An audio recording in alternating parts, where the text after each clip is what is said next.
ॐ अज्ञानतिमिरान्धस्य ज्ञानाञ्जनशलाकया चक्षुरुन्मिलितं येन तस्मै श्रीगुरवे नमः। वाञ्छाकल्पतरुभ्यश्च कृपा सिन्धुभ्येव च पतितानां पावनेभ्यो वैष्णवेभ्यो नमो नमः।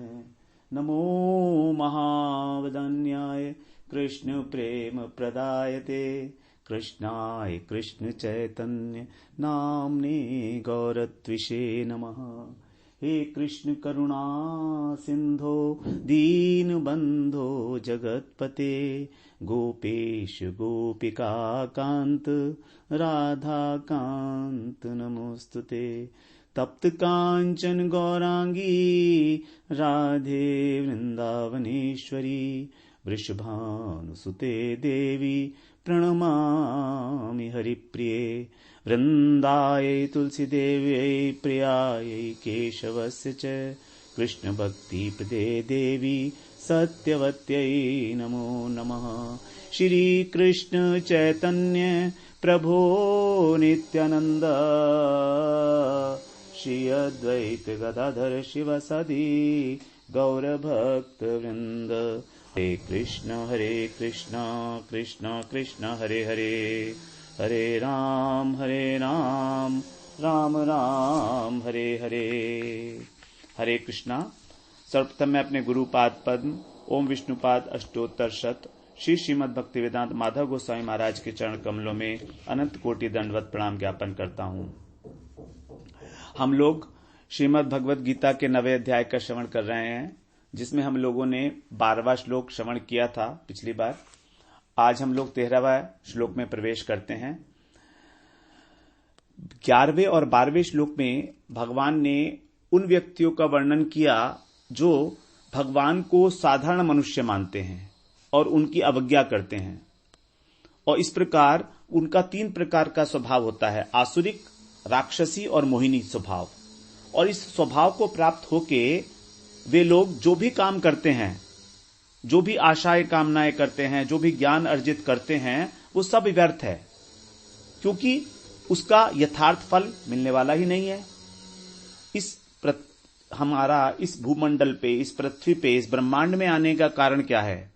इस ब्रह्मांड में आने का कारण यह है कि हम जो भगवान से विमुख हो गए थे किसी कारणवश, और हमको भगवान की सेवा के बदले इस ब्रह्मांड में आना पड़ा, तो हम इस ब्रह्मांड में आके अब दोबारा से भगवान की सेवा करके, स्पेशली पृथ्वी लोक पर जो कर्म भूमि है, तो यहां पर आके हम साधना करके भगवान में आसक्ति पैदा करके और फिर भगवान के लोक में वापस जा सके। तो हम भगवान के ही अंश हैं और हमें वहीं जाना है। तो वास्तव में प्रत्येक कर्म का, प्रत्येक ज्ञान का और प्रत्येक कामना का यही उद्देश्य होना चाहिए कि हम किस प्रकार से भगवत धाम को प्राप्त करें, जो हमारा वास्तविक घर है। तो हम अपने घर कैसे लौटें, यही है वास्तविक फल जो होना चाहिए।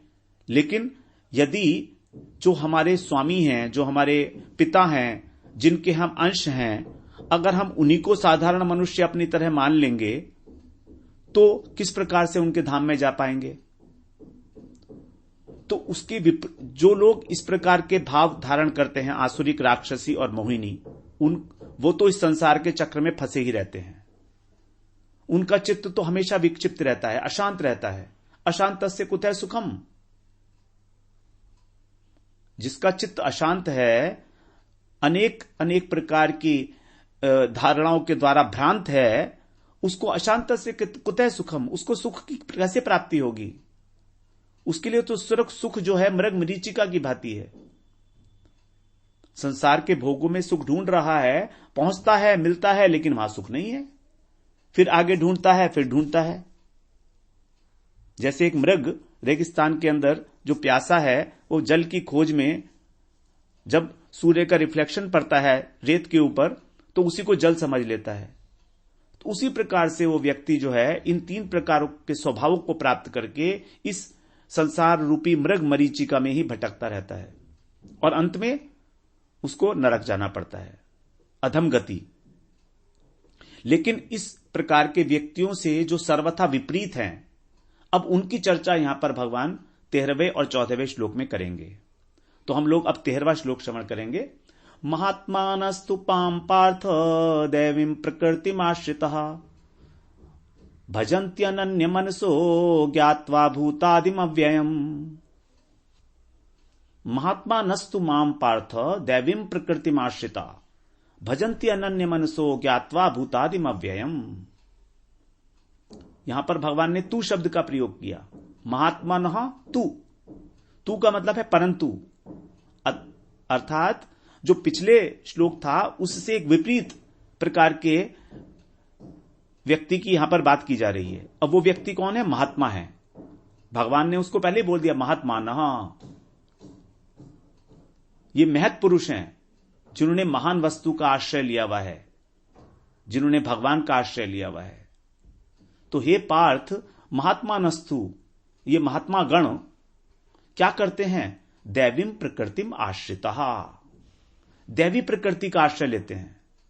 भगवान ने दो प्रकार की प्रकृति बताई, दैवी प्रकृति और आसुरिक प्रकृति।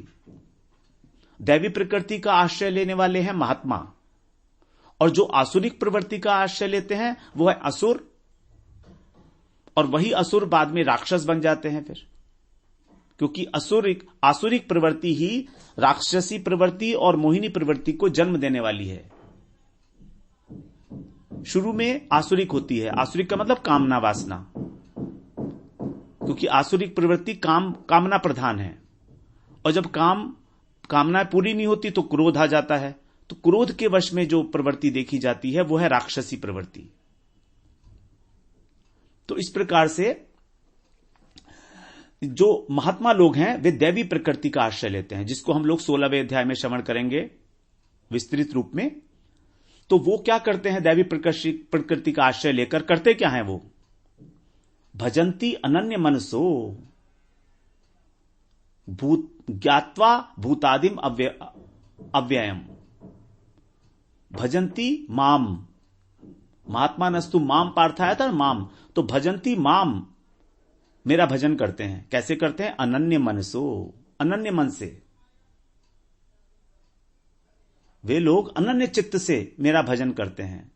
ज्ञात्वा भूतादिम अव्ययम्, ज्ञात्वा माने जानकर, अर्थात तत्व ज्ञान को जानकर। देखिए, भजन के लिए एक प्री रिक्विजिट है तत्व ज्ञान। जो लोग जात रुचि साधक हैं उनकी बात नहीं कर रहे हैं हम लोग। जिन लोगों को जन्म से ही भगवान की लीलाएं कथाएं श्रवण करने में आनंद आता है, उनकी तो बात बिल्कुल अलग है, उनकी तो कैटेगरी बिल्कुल अलग है। लेकिन जो साधारण हम जैसे पुरुष हैं, मुझे जैसे पुरुष हैं, जिनको भगवान में जरा भी लेश मात्र भी रुचि नहीं है, सारे जीवन भटकते रहे, भगवान को जानने की चेष्टा ही नहीं की। भगवान क्या है उसको जानने के लिए कभी जिज्ञासा ही पैदा नहीं हुई। इतना अधिक विषय भोगों में लिप्त मुझे जैसा एक अधम व्यक्ति, उसके लिए कहा जा रहा है ज्ञात्वा, जानकर। बिना जाने भगवान से प्रेम भी नहीं होगा, ना भजन होगा। बिना जाने तो हम किसी से बात भी नहीं करते हैं, उसका भजन क्या करेंगे? कोई अनजान व्यक्ति है तो क्या हम उससे बात करते हैं? क्या हम उसकी सेवा करते हैं अनजान व्यक्ति की? कोई भी नहीं करता, इग्नोर कर देते हैं उसको, अनजान व्यक्ति को। तो जब हम एक साधारण व्यक्ति की एक साधारण जानकारी के बिना किसी अनजान व्यक्ति को जरा सी भी घास नहीं डालते, तो भगवान को बिना जाने कैसे भगवान का भजन करने के कैसे कर पाएंगे? जरा सोचिए तो।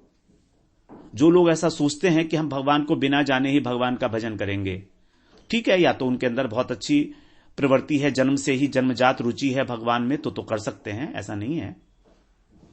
लेकिन जो साधारण जीव हैं, हम जैसे जो जीव हैं, उनको भगवान को जानना ही पड़ेगा, भगवान की महिमा को जानना पड़ेगा। जब तक हमें भगवान की महिमा के प्रति खिंचाव पैदा नहीं होगा, आकर्षण पैदा नहीं होगा, आश्चर्य नहीं होगा, अहो भगवान ऐसे भी हैं, मुझे तो नहीं मालूम था, अहो आश्चर्यवत पश्चितेनम, कोई कोई इसे आश्चर्य की तरह देखता है, कोई कोई इसे आश्चर्य की तरह मानता है, आश्चर्य की तरह जानने की चेष्टा करता है और आश्चर्य की तरह ही इसका बखान करता है। भगवान कह आए हैं दूसरे अध्याय में, आश्चर्यवत पश्चितेनम। तो भगवान इतनी आश्चर्यमय वस्तु है, इतनी अद्भुत, अलौकिक। यही है भगवान को जानना, तत्व से जानना, ज्ञात्वा जानकर। और ये जानकारी ऐसी नहीं कि कंप्लीट हो जाएगी कभी, it will never ending, it is a process. ये एक प्रक्रिया मात्र है। जैसे हम पहले श्रवण कराए हैं, ज्ञात्वा जो है असमाप्त क्रिया कही गई है, ये कभी समाप्त नहीं होगी। ज्ञात्वा मतलब भगवान के विषय में जानना कभी समाप्त नहीं होगा। कोई भी व्यक्ति ये नहीं कह सकता कि वो भगवान को पूरा का पूरा जान गया है, कोई नहीं कह सकता, कभी कोई कह ही नहीं सकता है, क्योंकि भगवान को कोई जान ही नहीं पाएगा उनकी कृपा के बिना। उनकी कृपा से ही उनको लेश मात्र जाना जा सकता है, अन्यथा तो कोई उपाय भी नहीं है। भगवान आगे 10वें अध्याय में बताएंगे कि बड़े बड़े देवता और ऋषि लोग भी भगवान के जन्म का रहस्य नहीं जानते। और फिर अर्जुन भी उसी बात को एक्नॉलेज करेंगे, यस यू आर राइट, आप बिल्कुल ठीक कह रहे हैं, आपको देवता भी नहीं जानते, आपको दानव भी नहीं जानते। तो ज्ञात्वा मतलब ये जानकारी चलती रहेगी। तत्व ज्ञान is a process, it will continue. हम भजन करेंगे और तत्व ज्ञान का श्रवण करते रहेंगे, भजन करेंगे और तत्व ज्ञान का श्रवण करते रहेंगे, जिससे कि हम कहीं नीचे गिर ना जाएं, हमारा पतन ना हो जाए, हमारा भजन ना छूट जाए।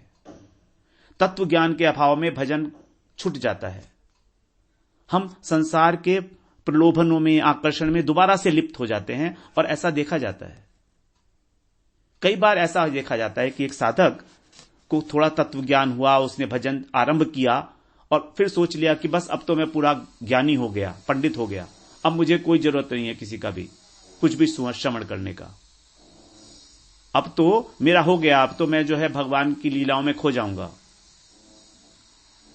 ऐसा लेकिन हो नहीं पाता, क्योंकि हमारे अंदर अनेक अनेक प्रकार के अनर्थ भरे हुए हैं, जो धीरे धीरे तत्व ज्ञान के द्वारा ही शांत होते हैं, खत्म होते रहते हैं।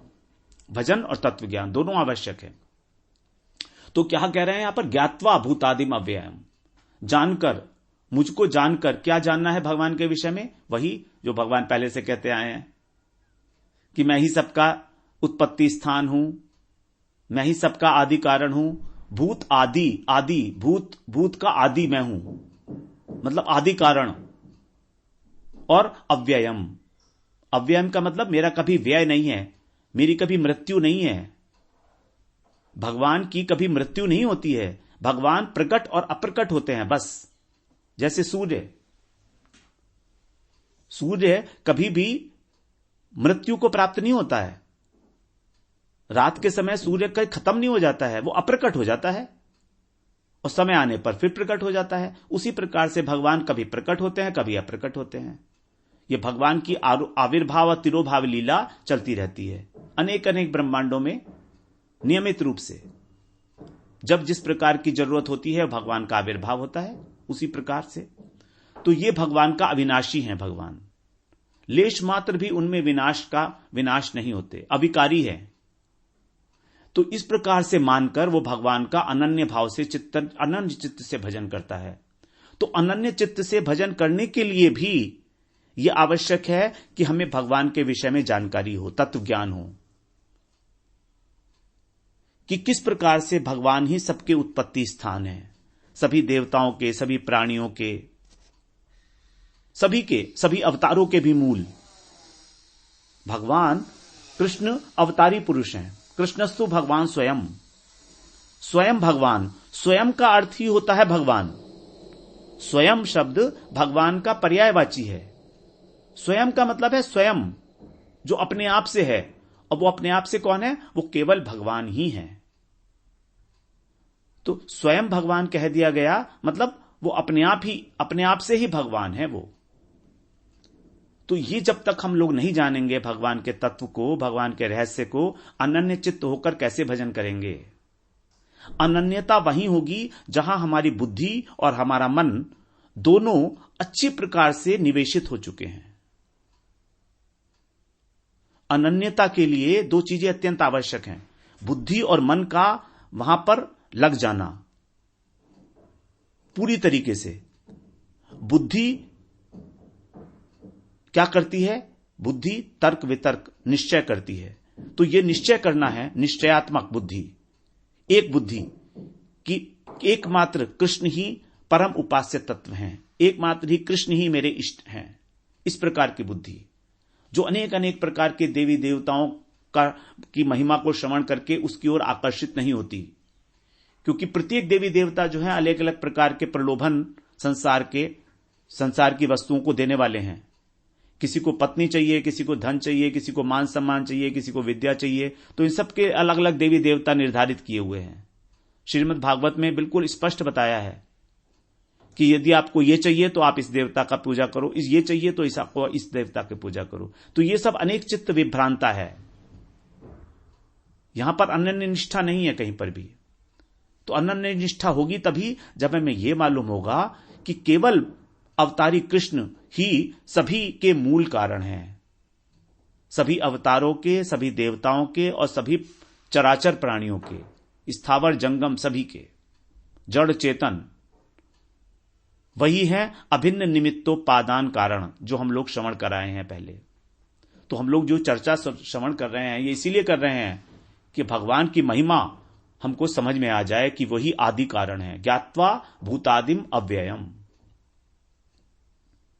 तो यहां जो तू पद आया है वो इसलिए आया है कि पिछले श्लोक से इस श्लोक में कुछ विलक्षण बात, कुछ अलग बात बताने जा रहे हैं भगवान। क्योंकि वहां पर तो उनका परिचय दिया था भगवान ने, जो आसुरिक राक्षसी और मोहिनी प्रकृति वाले हैं, मूढ़ लोग हैं। लेकिन यहां पर महात्मा लोगों का बात की गई है। तो ये महात्मा लोग हैं सर्वथा विलक्षण। इनमें ना तो स्वार्थ है, ना क्रोध है और ना ही प्रमाद है, मोह है। तो स्वार्थ न होने के कारण आसुरिक संपदा, आसुरिक गुण इनको स्पर्श नहीं कर सकते। क्रोध न होने के कारण इनमें राक्षसी स्वभाव भी नहीं होगा और ना ही इनमें प्रमाद है, मोह है, तो ये मोहिनी भी स्वभाव नहीं होगा। इसलिए ये किसी भी कारण से दूसरे को हानि नहीं पहुंचाते। जबकि हम लोगों ने श्रवण किया कि आसुरिक, राक्षसी और मोहिनी स्वभाव वाले तीनों प्रकार के व्यक्ति ही किसी दूसरे व्यक्ति को हानि पहुंचाते हैं। कोई अपने स्वार्थ की कामनावश, कोई क्रोध के कारण और कोई बिना किसी बात के ही, मूढ़ता के कारण, अज्ञान के कारण। तो ये डिफरेंट हैं, ये लोग विलक्षण हैं। देखिए दो शब्द हम लोग श्रवण करते हैं कई बार, विलक्षण और भिन्न।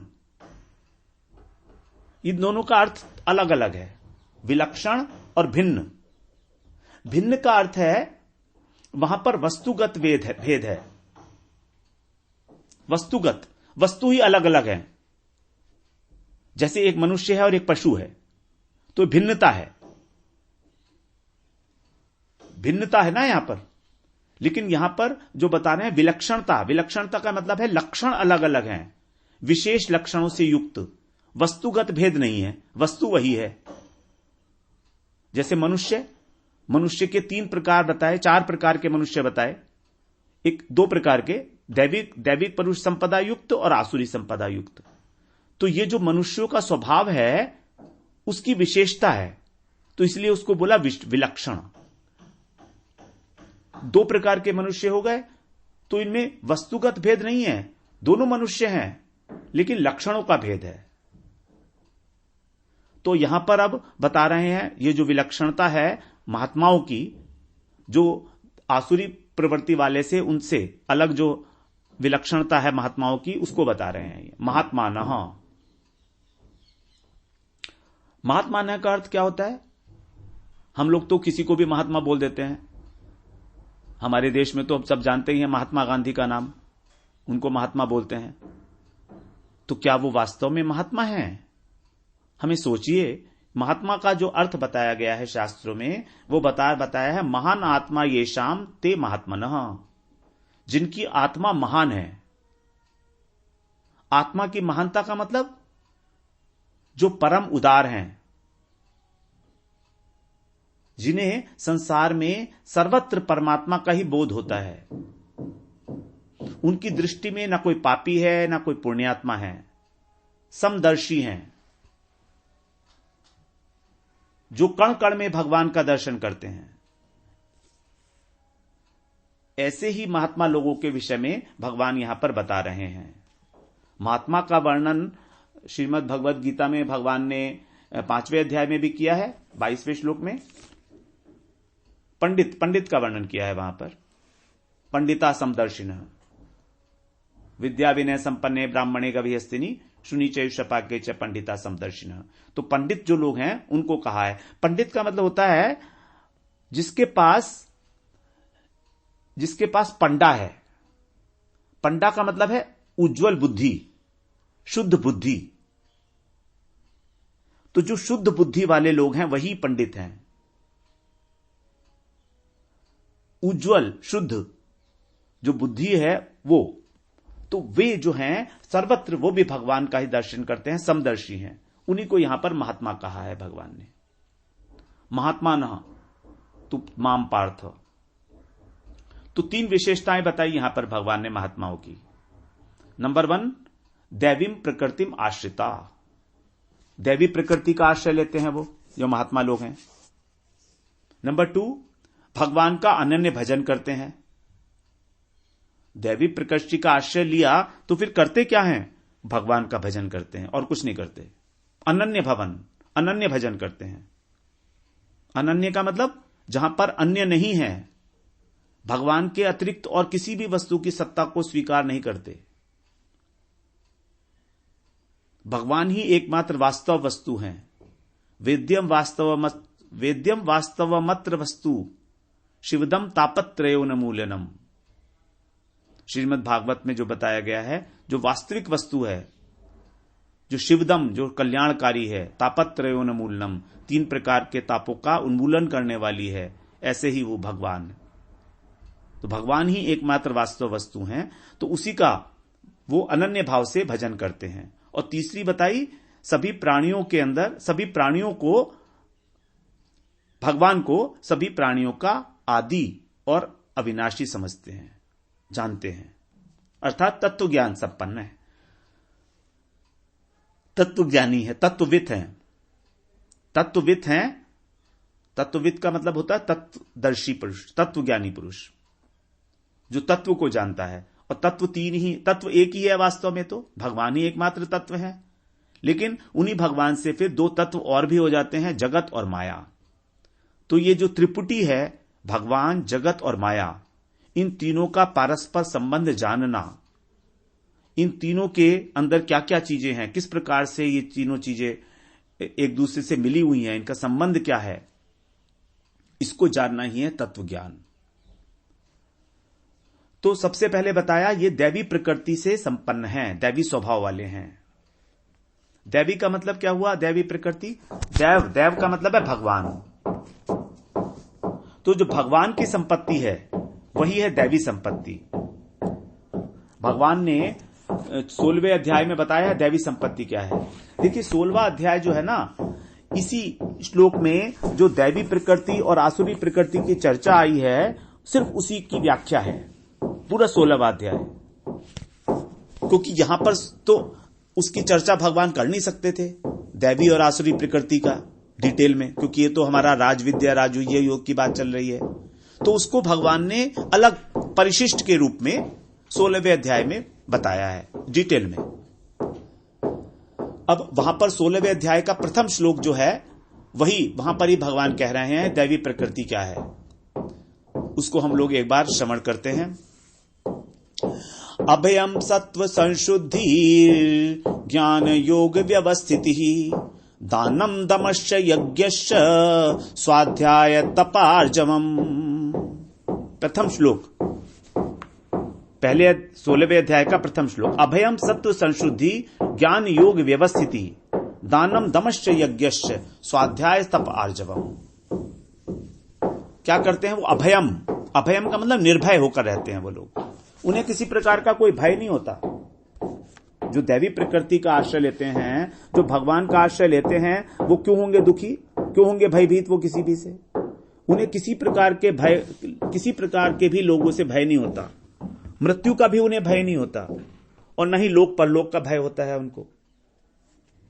जो व्यक्ति मृत्यु के भय से भयभीत रहते हैं वे ठीक प्रकार से भजन नहीं कर सकते कभी भी, क्योंकि जो मृत्यु के भय से भयभीत हैं वो भजन क्या करेंगे। तो भय हमको भजन करने में एक प्रकार से बाधा ही है। यद्यपि हमको कुछ अंशों में भय की जरूरत है, हमको ये भय होना चाहिए कि कहीं हम नरक तो नहीं चल जाएंगे, लेकिन इसका यह मतलब नहीं है कि हम उस भय से ग्रस्त हो जाएं। तो इसलिए कह रहे हैं वो निर्भय हो जाते हैं जब उन्होंने भगवान का आश्रय ले लिया है। और हमारा सबसे बड़ा भय क्या है? हमारा सबसे बड़ा भय है मृत्यु का भय।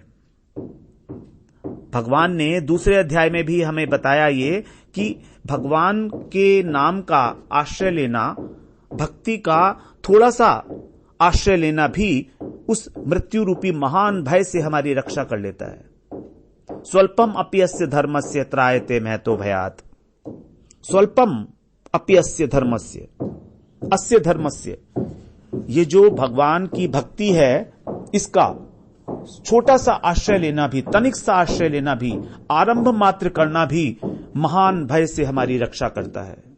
तो स्वल्पम अप्यस्य धर्मस्य त्रायते महतो भयात्, बड़े बड़े भय से, महतो भयात्। महतो भय कौन सा है?